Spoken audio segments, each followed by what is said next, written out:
अब दूसरा फिर पढ़ेंगे। कल देखे हमने वेव थ्योरी ऑफ लाइट, जिसको हाइगेन प्रिंसिपल बोले, उसके आधार पर लॉ ऑफ रिफ्लेक्शन को ड्राइव किया, मैंने प्रूव किया। इक्वल टू आर, तीनों एक ही प्लेन में है। उसी ढंग से इसमें दूसरा क्वेश्चन आता है, deduction of law of refraction on the basis of wave theory of light। ये भी लॉन्ग क्वेश्चन में आता है, लॉ ऑफ रिफ्लेक्शन या लॉ ऑफ रिफ्रैक्शन। तो सबसे पहले तो आइए फिगर इसका समझिए।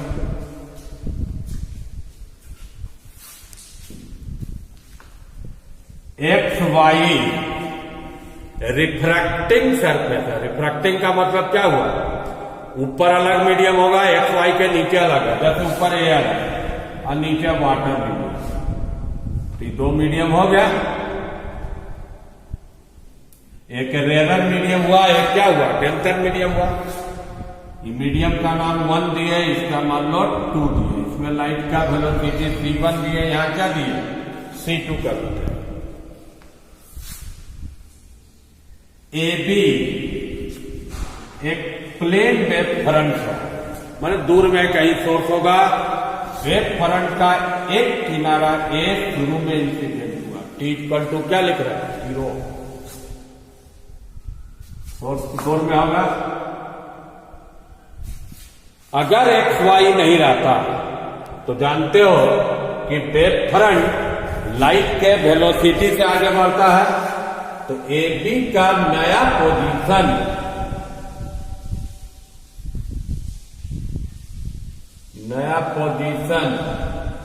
कौन होता, ए डैश बी डैश।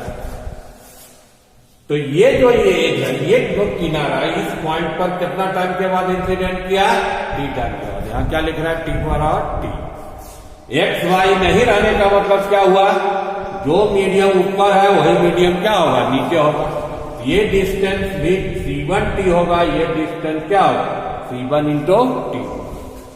अब आपको मेन समझना कि एक्स वाई है, एक्स वाई तो ये है, ऊपर अलग मीडियम है, नीचे अलग मीडियम है। तो जानते हो कि वेव फ्रंट से सेकेंडरी वेवलेट निकलता है, जिसका रेडियस टाइम के साथ क्या होता, बढ़ता है। यहां से निकला, यहां से जो सेकेंडरी वेवलेट होगा वो रिफ्रैक्ट होगा। किस मीडियम में रिफ्रैक्ट होगा, सेकेंड में। यहां से भी रिफ्रैक्ट होगा, लेकिन कितना टाइम के बाद होगा, टी टाइम के बाद। जब वहां टी टाइम के बाद होगा तो यहां का सेकेंडरी वेवलेट कितना हो जाएगा, बढ़ के, मैंने ऐसे बढ़ते बढ़ते क्या प्राप्त कर लिया, तो टी c2 से गया तो ये डिस्टेंस क्या होगा, c2 इंटू टी। इस पर एक हम क्या करते हैं, टेंजेंट। कल आपको याद होगा रिफ्लेक्ट किया था टेंजेंट ऐसे। इसी बी डैश डी को हमको प्रूव करना होगा आगे, क्या आपका रिफ्रैक्टेड वेव फ्रंट। एक बार फिगर फिर से समझ लीजिए।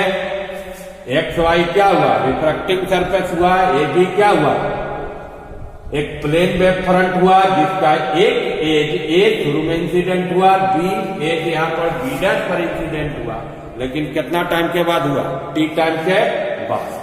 यहां से सेकेंडरी वेवलेट रिफ्रैक्ट कर रहा है। पहला पॉइंट एक्स वाई हटा दिया, तो ए बी का नया पोजीशन कौन हुआ, ए डैश बी। एक्स वाई रहेगा तो यहां से सेकेंडरी वेवलेट रिफ्रैक्ट कर रहा है, जिसका रेडियस किस वेलोसिटी से बढ़ रहा है, c2। बी पॉइंट कहां इंसिडेंट किया, बी डैश पर। यहां से भी रिफ्रैक्ट किया, लेकिन उतना टाइम में यहां का सेकेंडरी वेवलेट का रेडियस क्या हो गया, ये डी। इस पर हम क्या कीजिए, टेंजेंट खींचिए। मतलब मेन चीज इसमें दो चीज होती है। पहला देखिए, इन द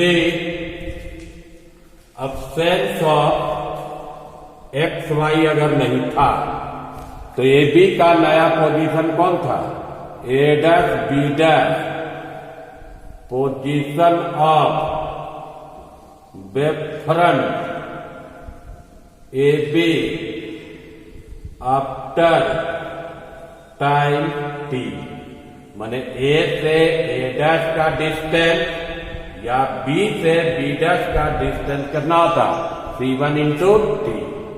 दूसरा अगर है in the presence of surface X Y है, तब हमको ये चीज प्रूफ करना है, बी डैश डी को, ये हो जाएगा B dash D position of wave front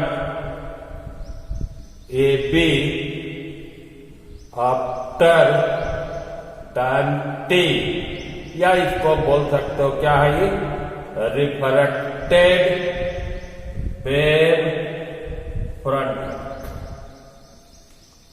कल देखे होंगे एक कंस्ट्रक्शन की, इसमें भी एक बनावट क्या कर रहे हैं कि एक लाइन दे रहा है, यहां पर कुछ नाम दिया P Q R. P Q R A dash के या बी डैश के क्या है, पैरेलल का, और जहां कटा है क्यू पर, यहां से बी डैश डी पर एक परपेंडिकुलर डाल दिए। दो कंस्ट्रक्शन समझ गए। अब देखिए इसका कैलकुलेशन, हमको अगला क्या प्रूफ करने जा रहा है कि बी डैश डी जो है रिफ्रैक्टेड है। आप देखिए दो triangle A dash B dash, अब उसके अंदर में कौन ट्राइंगल है, क्यू आर बी डैश, वो सिमिलर, अलग से हम फिगर बनाते हैं, ए डैश बी डैश, उसके अंदर में ऐसे है क्यू आर, एक एंगल दोनों में कॉमन है, ये इसका 90 है, ये 90 है, तो तीसरा कौन इक्वल हो गया, A dash B dash similar है क्यू आर बी डैश, तो क्या होगा, साइड का रेशियो लो, ए डैश बटा Q R, A B dash बटा क्यू बी डैश। एक इक्वेशन आया। एक ट्रायंगल और देखिए आप, ए डी बी डैश, उसके अंदर में घुसा हुआ है क्यू एम बी डैश, इस टाइप का ट्रायंगल है, यहां पर बना रहा है figure, A D B dash और एक परपेंडिकुलर डाला है क्यू एम, एक कॉमन है, ये 90 है, ये 90 है, तो तीसरा कौन हो गया equal, A D B dash similar है क्यू एम बी डैश, तो ए डी बटा Q M A B dash बटा क्यू बी डैश होगा। अगर इक्वेशन 1 इक्वेशन 2 दोनों का एक साइड इक्वल है, तो 1 और 2 को इक्वेट कर दो। इक्वेट करने से क्या है, ए डैश बटा क्यू आर ए डी बटा क्यू एम, ए डैश का कितना वैल्यू है, C1 इंटू टी है, एडी का वैल्यू फिगर में देखिए कितना है, C2 into T Q L, T cancel हो गया, यहां से आपको निकला कि Q M by Q R का रेशियो C2 क्या है, और लॉ ऑफ रिफ्रैक्शन जब प्रूफ किए थे तो याद करो कि क्यू एम बराबर क्यू आर आया था इसके पहले वाला वीडियो में। अगर ये फिर से हम कहीं पर ले ले रहे हैं P dash Q dash R dash, फिर परपेंडिकुलर डाल दें, तो फिर क्यू डैश एम डैश बटा क्यू डैश आर डैश का रेशियो हमेशा रहेगा कितना आपका, C2 बाई C1। ये आपका रेशियो क्या रहेगा, कांस्टेंट रहेगा। अब आपका ये रेशियो जब कांस्टेंट प्रूफ कर दिए, तो अब आइए इससे क्या प्रूफ हो रहा है आपका, ये था यहां पर क्या पी डैश है, ये था डी, जितना भी सेकेंडरी वेवलेट रिफ्रैक्ट कर रहा है सबका क्या हो रहा है, कॉमन इनवेलप हो रहा है। डी डैश डी रिप्रेजेंट कर रहा है common envelope of all the secondary wavelet refracted between A and, और याद करो हाइगेन प्रिंसिपल ही बता, हाइगेन प्रिंसिपल क्या कह रहा है, जो कॉमन इनवेलप होगा वेव फ्रंट का न्यू पोजीशन होगा। कॉमन इनवेलप प्रूफ कर दिए, इसलिए यह प्रूफ हो गया position of wave front A B after time T, या ये बोल सकते हो कैसा वेव फ्रंट प्रूफ कर दिया आपको, रिफ्रैक्टेड वेव फ्रंट। दो पार्ट हुआ, लास्ट पार्ट देखिए। यहां पर हम देखिए फिगर में ए बी क्या था, incident wave front, B dash D किसको क्या प्रूफ किए, रिफ्रैक्टेड वेव फ्रंट। अब पूरे सिस्टम को हम रे ऑफ लाइट में कन्वर्ट कर, तो रे ऑफ लाइट पहले बता दिए थे हाइगेन प्रिंसिपल पर वेव फ्रंट पर क्या होता है, परपेंडिकुलर होता है। इसको अप्लाई करें, पूरे को रे में बदलने जा रहे हैं। अब देखिए फिगर में यहां पर नाम दिया है, एक एरो दिया, एस ए इंसिडेंट रे हुआ, क्योंकि incident wave front A B पर क्या होगा, परपेंडिकुलर है। अब इसको अभी तुम क्या प्रूव किया है, रिफ्रैक्टेड वेव फ्रंट, उस पर कौन परपेंडिकुलर है, एडी, तो एडी कौन रे हो जाएगा, रिफ्रैक्टेड रे हो गया। जब दोनों पता चल गया तो नॉर्मल डाल दीजिए नीचे तक, यहां पर नाम एन, ये एन डैश है, इसलिए ए एंगल आई हो गया, ये एंगल क्या हो गया, पूरे सिस्टम को रे बदल दिए। यहां पर क्या हुआ, एस ए इंसिडेंट रे हुआ, क्यों हुआ, as it is perpendicular to the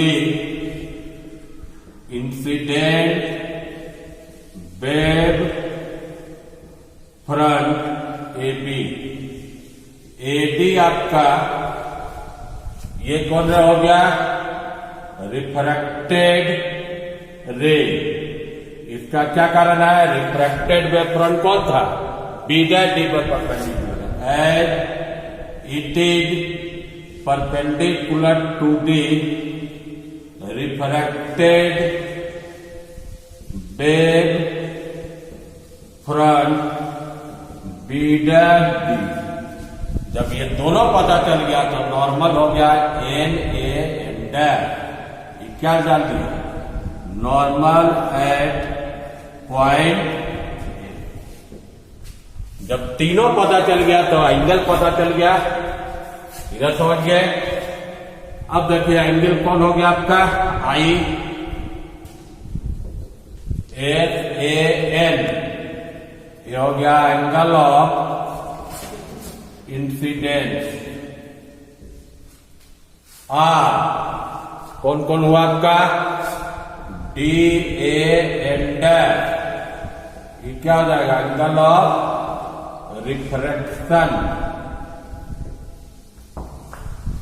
अब सबसे पहला काम करेंगे, ये जो आई देख रहे हो इस ट्रायंगल का आई प्रूफ करेंगे, और आर को हम क्या करने जा रहे हैं, इस ट्रायंगल का इसको क्या प्रूफ करेंगे, आर प्रूफ करेंगे। अब देखिए कैसे आता है अपना आई, आई को हम लिखो इतना है, इसको पूरा कोण यहां तक लिया, इतना माइनस कर देना, आई बचेगा। पूरा कोण का मतलब क्या हुआ, N A B minus N A, पूरा एंगल कितना डिग्री है, 90 डिग्री है, एन ए। अब 90 के जगह पर ये नॉर्मल है, मतलब इधर 90 होगा, इधर भी क्या होगा, 90 होगा। तो ये 90 हटा दिए, इसके जगह पर लिख दे रहा है N A B dash minus N A B. अब आ गया देखो, ये पूरा एंगल में इतना माइनस करोगे तो ये बचेगा, कौन एंगल आया वो, बी ए। अब आर को देखो, आर को लाना उस एंगल का, आर आपका ये कौन है, पूरा एंगल लो, इतना माइनस कीजिए, पूरा एंगल का मतलब क्या है वो, N dash A B dash minus D A B dash, ये पूरा एंगल कितना है 90 degree D A B dash. अब किसी भी ट्रायंगल का जानते हो तीनों कोण का जोड़ 180 होता है। कौन ट्रायंगल होता है ए डी बी डैश, ये कोण ऑलरेडी पहले से कितना हो गया 90 है, तो ये कोण और ये कोण जोड़िएगा तो क्या होगा सब 90 होगा। उस ट्रायंगल में क्या है D A B dash plus D B dash A का जोड़ कितना हुआ 90, इसको इधर ले जाओ, इसलिए D B dash A 90 minus D A. अब ये चीज और ये चीज सेम है, इसलिए आर के जगह पर हम इतना लिख सकते हैं, तो आर का वैल्यू क्या प्रूफ हुआ डी बी डैश। अब दो लाइन है आई कलर कर दिए, आर ला दिए ट्रायंगल में। अब पूछोगे क्यों लाया ट्रायंगल में, आपको क्या प्रूफ करना साइन आई बटा साइन आई, तो क्या यहां पर हम हवा निकाल देंगे साइन आई, साइन आई निकालने के लिए एक राइट एंगल ट्रायंगल होना चाहिए। अब देखो हम फ्रेश फिगर बना देते हैं, कौन ट्रायंगल में आएगा और कौन 90 डिग्री ए है या बी है या क्या है बी डैश है। ई कौन को अभी क्या प्रूफ किए आई, और ई कौन इसका कितना डिग्री है 90 है। आज कौन ट्रायंगल में देखो प्रूफ किए ए डी बी डैश, इस कोण को तुम अभी आज प्रूफ किया का ये एंगल क्या है 90 है। अब उस फिगर में आइए, इसमें हम क्या लेंगे triangle A B B dash, अगर हम साइन आई लेते हैं तो बी बी डैश बटा क्या होगा A B dash, sine R लेते हैं तो साइन आर कौन ट्रायंगल में लेंगे ए डी बी डैश में, साइन आर लोगे तो ए डी बटा क्या होगा ए बी डैश, इसको डिवाइड करो साइन आई बटा साइन आर, कट के क्या है ई बी डैश बटा ए बी बी डैश बटा ए बी डैश कट गया, इसका वैल्यू क्या है 1t, इसका वैल्यू क्या है 2t, टी कैंसिल होने के बाद क्या हुआ 1/, ऐसे प्रूफ हो गया। लेकिन अब तुम जानते हो फर्स्ट चैप्टर में क्या बताया 1 μ2 बराबर होता है μ2/μ1। अगर इसको रिफ्रैक्टिव इंडेक्स में लिखोगे तो वेलोसिटी में क्या है v1/c2, तो फाइनली आपका साइन आई बटा sine are 1 μ2/μ1 equal to c1/, ये फर्स्ट लॉ प्रूफ कर दिए। फर्स्ट लॉ को क्या बोलते हैं स्नेल्स लॉ बोलते हैं। वेव थ्योरी ऑफ लाइट के आधार पर लॉ ऑफ रिफ्रैक्शन प्रूफ हुआ। और एक नियम जो है आपका फिगर से ही प्रूफ कर देता है। ये जो फिगर बनाए हुए हैं, इंसिडेंट रे कौन है ऐसे, रिफ्रैक्टेड कौन है एन ए, नॉर्मल कौन है एन डैश, ये तीनों आपका सेम प्लेन है। क्लियरली फ्रॉम, इसको ऐसे लिख दो figure the incident ray S A the refracted ray, उसका नाम क्या दिया A D, and the normal N A N dash, ये जो है all three lie in the same plane। ये हो गया पहला चैप्टर लॉ ऑफ रिफ्रैक्शन। और बहुत सा विद्यार्थियों को क्या है कभी कभी कुछ समझ में नहीं आता है, या कल एक क्वेश्चन था जो प्रिंसिपल साहब के व्हाट्सएप पर आया कि एक क्वेश्चन जो पढ़ाए थे वीडियो नंबर 8 या 9 में, उसका नोट्स में नहीं मिला।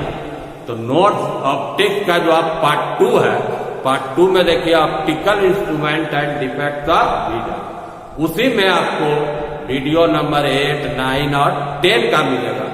और उसके बावजूद भी अगर किसी को कोई दिक्कत है तो अपना हम व्हाट्सएप नंबर देते हैं जो वीडियो देख रहे हैं, और इस व्हाट्सएप नंबर पर मेरा व्हाट्सएप रहेगा, उस पर आप मैसेज कीजिएगा तो उसको उसी समय हम सॉल्व कर देंगे, और उसको फिर जब अगला वीडियो बनाएंगे तो उसमें आपको फिर सॉल्व करेंगे। इसको जो भी देख रहे होंगे मोबाइल नंबर लिख रहे हैं, यही व्हाट्सएप नंबर है 9430322055, यही व्हाट्सएप नंबर मेरा है। इसलिए कोई भी दिक्कत हो समझने में, इससे सबसे अच्छा क्या है रूल पढ़ने का, आप नोट खोलिए, नोट्स को नोट कीजिए मेरा जो टॉपिक पढ़ा रहा है कॉपी पर, क्योंकि यहाँ पर हम थ्योरी उतना बोर्ड पर नहीं लिखते, थ्योरी समझाते नहीं हो, समझा दिए, और जो कैलकुलेशन का पार्ट है उसको लिखते, इसलिए नोट वाले लिख लीजिए, और जब तक फिर वीडियो देखिए, जहां दिक्कत होगा ये नंबर पर आप मैसेज